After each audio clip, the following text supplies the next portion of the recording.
Hi guys, welcome back to my YouTube channel. ಇವತ್ತು simple and ಟೇಸ್ಟಿಯಾಗಿ ಕೈಮಾ ಸಾರು ಮಾಡೋದು ಹೇಗೆ ಅಂತ ನೋಡೋಣ.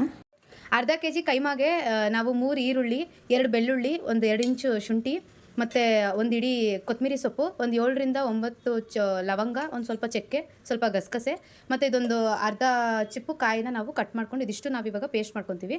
ಇದ್ರ ಜೊತೆಗೆ ನಾವು ಧನಿಯಾ ಪುಡಿ ಮತ್ತು ಖಾರದ ಪುಡಿ ಕೂಡ ಸೇರಿಸಿ ನಾವು ಪೇಸ್ಟ್ ಮಾಡ್ಕೊಬೇಕು ಸಾರಿಗೆ.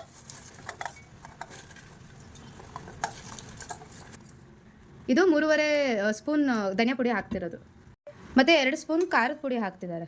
ಇದಿಷ್ಟು ಸೇರಿ ಈಗ ನಾವು ಪೇಸ್ಟ್ ಮಾಡ್ಕೊತಿರೋದು. ಈಗ ಕೈಮಾ ರುಬ್ಕೊಳ್ಳೋದಕ್ಕೆ ನಾವು ಒಂದು ಇಡೀ ಉಪ್ಪನ್ನು ಹಾಕ್ಕೊತಾ ಇದ್ದೀವಿ ಮತ್ತು ಕಡಲೆ ಪಪ್ಪನ್ನು ಹಾಕ್ಕೊತಾರೆ, ಯಾಕಂದರೆ ಅದು ಬೈಂಡಿಂಗ್ ಆಗೋದಕ್ಕೆ ಹೆಲ್ಪ್ ಮಾಡುತ್ತೆ ಕೈಮಾ ಉಂಡೆ ಕಟ್ಟೋದಕ್ಕೆ.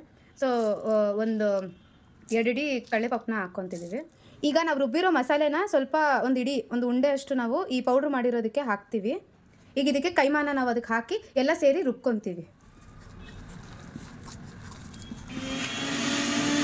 ಕೈಮಾ ರುಬ್ಕೊಂಡ್ಮೇಲೆ ಈ ಥರ ಕಾಣುತ್ತೆ. ಈಗ 3 ಟೊಮೆಟೊನ ನಾವು ರುಬ್ಬಿ ಪೇಸ್ಟ್ ಮಾಡಿ ಇದ್ರ ಜೊತೆಗೆ ಬೆರೆಸ್ಕೊತೀವಿ. ಆಮೇಲೆ ಸಾರಿಗೆ ಇಡ್ತೀವಿ. ಒಂದು 5-6 ಸ್ಪೂನ್ ಎಣ್ಣೆ ಹಾಕಬೇಕು. ಈಗ ಅದಕ್ಕೆ ಕೈಮಾ ಜೊತೆಗೆ ಬಂದಿರೋ ಮೂಳೆನ ಹಾಕ್ಕೊತೀವಿ.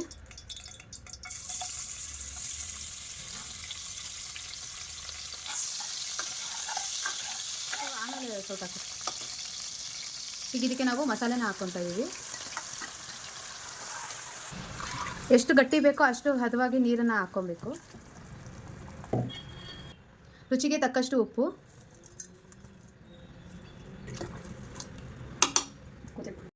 ಈಗ ಇದನ್ನು ಕುದಿಯೋಕ್ಕೆ ಬಿಡಬೇಕು. ಕುದ್ದಾದ್ಮೇಲೆ ನಾವು ಕೈಮಾ ಉಂಡೆಗಳನ್ನ ಇದಕ್ಕೆ ಹಾಕ್ಕೊತೀವಿ. ಈಗ ರುಬ್ಬಿರೋಂಥ ಕೈಮಾನ ನಾವು ಚೆನ್ನಾಗಿ ಮಿಕ್ಸ್ ಮಾಡ್ಕೊಬೇಕು, ಯಾಕಂದರೆ ಸ್ವಲ್ಪ ಮಸಾಲೆ ಹಾಕಿ ನಾವು ರುಬ್ಕೊಂಡಿರ್ತೀವಲ್ವ, ಅದು ಇದು ಎರಡು ಜೊತೆಗೆ ಇನ್ನೊಂದ್ಸಲಿ ಇದಕ್ಕೆ ನಾವು ಮಿಕ್ಸ್ ಮಾಡ್ಕೋಬೇಕು. ಮಿಕ್ಸ್ ಮಾಡ್ಕೊಂಡು ಆದಮೇಲೆ ಉಂಡೆಯನ್ನು ಮಾಡಿ ನೋಡಬೇಕು. ಅದೇನಾದರೂ ಬಿಟ್ಕೊಂಡಿಲ್ಲ, ಇಲ್ಲ ಹೊಡಿಲಿಲ್ಲ ಅಂತಂದರೆ ಅದು ಹಿಂಗೆ ಹಾಕ್ಬೋದು. ಇಲ್ಲ ಅಂತಂದರೆ ಒಂದು ಮೊಟ್ಟೆನ ಹಾಕೋಬೇಕು, ಅದು ಕೋಟಿಂಗಿಗೆ ಹೆಲ್ಪ್ ಆಗುತ್ತೆ. ಹೊಡೆಯಲ್ಲ ಕೈಮಾ ಉಂಡೆ ಆಗ. ಇದು ಈಗ ಉಂಡೆ ಕಟ್ತಾ ಇದ್ದೀವಿ. ಉಂಡೆ ಕಟ್ಟಿ ನಾವು ಸಾರಿಗೆ ಬಿಟ್ಟು ನೋಡ್ತೀವಿ. ಸಾರು ಆಲ್ರೆಡಿ ಕುದೀತಾ ಇದೆ. ಈಗ ಸಾರು ಒಳಗಡೆ ಹಾಕ್ಮೇಲೆ ಉಂಡೆ ಏನಾದರೂ ಹೊಡಿಲಿಲ್ಲ ಅಂತಂದರೆ ಎಗ್ಗದು ಕೋಟಿಂಗ್ ಬೇಡಿರಲ್ಲ. ಏನಾದರೂ ಹೊಡೆದ್ರೆ ನಾವು ಎಗ್ಗನ್ನು ಹಾಕಿ ಮಿಕ್ಸ್ ಮಾಡ್ಕೊತೀವಿ. ಆಗ ಇನ್ನೊಂದು ಸ್ವಲ್ಪ ಕೋಟಿಂಗ್ ಚೆನ್ನಾಗಾಗುತ್ತೆ, ಹೊಡಿಯಲ್ಲ. ಉಂಡೆ ಹೊಡೆದಿಲ್ಲ, ಸೊ ಮೊಟ್ಟೆ ಕೋಟಿಂಗ್ ಬೇಡ ಅನಿಸುತ್ತೆ.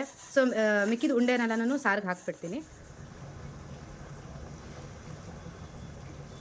ಮಟನ್ ತಿನ್ನೋದಿಲ್ಲ ಅಂತ ನಮ್ಮ ಮನೇಲಿ ಎವ್ರಿ 15 ಡೇಸು ಕೈಮಾ ಮಾಡ್ತಾರೆ. ಹಂಗಾದರೂ ನಾನು ಮಟನ್ ತಿನ್ನಲಿ ಅಂತ ಅಂದ್ಬಿಟ್ಟು.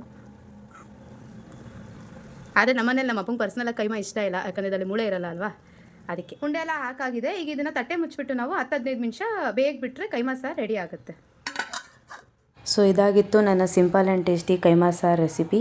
ನೀವು ನೋಡ್ತಿದ್ದೀರಾ ಇಂತಿ ನಿಮ್ಮ ಭಾವನಾ ಯೂಟ್ಯೂಬ್ ಚಾನಲ್. ಇಷ್ಟ ಆದಲ್ಲಿ ಲೈಕ್ ಮಾಡಿ, ಶೇರ್ ಮಾಡಿ, ಕಮೆಂಟ್ ಮಾಡಿ. ಮತ್ತೆ ಸಿಗೋಣ. ನಮಸ್ಕಾರ.